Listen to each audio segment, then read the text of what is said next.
मेरी माँ चोर नहीं है। पत्नी बार बार माँ पर इल्जाम लगाए जा रही थी और पति बार बार उसे खामोश रहने को कह रहा था, लेकिन पत्नी चुप होने का नाम ही नहीं ले रही थी।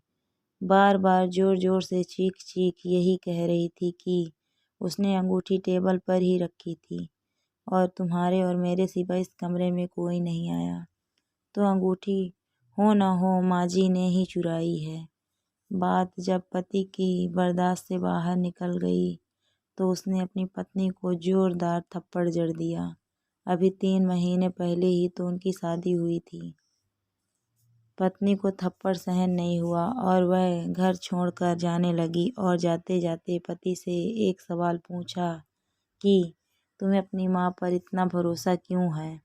उस समय पति ने जो उत्तर दिया उसे दरवाजे के पीछे खड़ी माँ ने सुना तो उसका दिल भर आया।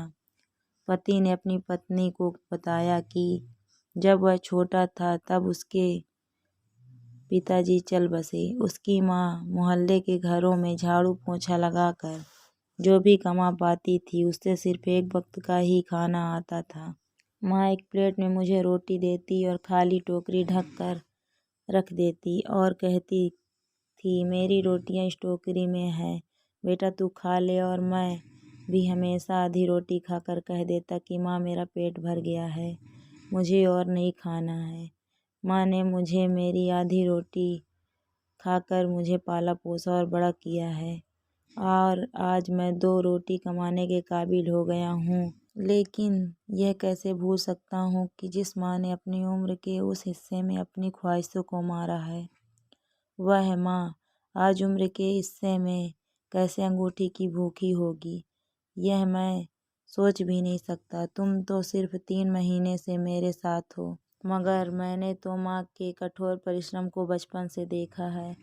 यह सुनते ही माँ की आंखों से आंसू छलक उठे।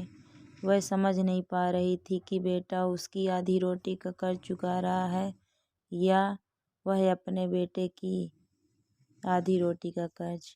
दोस्तों, आपको ये कहानी कैसी लगी? अगर अच्छी लगी तो वीडियो को लाइक शेयर ज़रूर करें।